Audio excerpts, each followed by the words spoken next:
이런 가운데 박근혜 정부 국정농단의 주역인 최순실 씨가 박 전 대통령에게 쓴 옥중 편지와 진술서가 공개됐습니다. 대통령 취임 전에 제가 일찍 곁을 떠났다면 이런 일도 없었을 것이라면서 대통령은 무죄이고 저만 죄를 지고 갔으면 됐을 문제였다고 적혀 있습니다. 정권을 몰락시킨 실세의 뒤늦은 후회와 반성일까요? 아니면 박 전 대통령의 사면을 노린 정치적 꼼수일까요? 최경재 기자가 보도합니다. 수감 중인 최순실 씨가 박근혜 전 대통령에게 보낸 옥중 편지와 진술서입니다.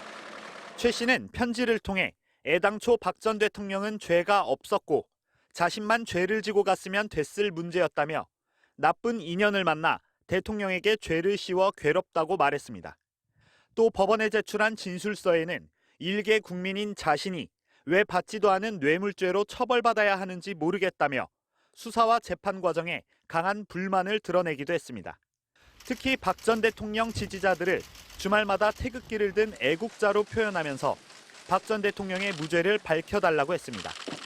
최 씨의 이런 행동은 지지층 결집을 통해 박 전 대통령 사면 여론을 조성하기 위한 목적이라는 분석이 나오고 있습니다. 박 전 대통령이 파기환송심, 즉 2심 재판을 다시 받은 뒤 대법원 확정 판결을 받아야 하지만 대법원이 이미 뇌물죄 등 주요 혐의를 모두 유죄로 판단한 만큼 형이 확정되는데 긴 시간이 걸리지 않을 거란 판단도 작용한 것으로 보입니다. 최 씨 역시 대법원에서 강요 등 일부 혐의를 무죄 취지로 판단받았지만 주요 혐의는 그대로 유죄로 인정됐습니다.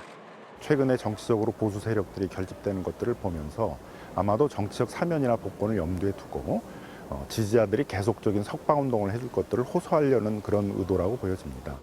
하지만 사법부가 헌정사상 초유의 국정농단을 사실상 모두 유죄로 인정했는데도 반성은커녕 여전히 정치적 음모론에만 매달리고 있다는 비판도 거센 상황입니다. 이번 편지는 최 씨 측 변호사가 구치소에서 최 씨의 말을 옮겨 적은 것으로 어제 오후 교정당국에 접수됐으며 현재 어깨 수술로 서울 성모병원에 입원한 박 전 대통령에겐 아직 전달되지 않은 것으로 확인됐습니다. MBC 뉴스 최경재입니다.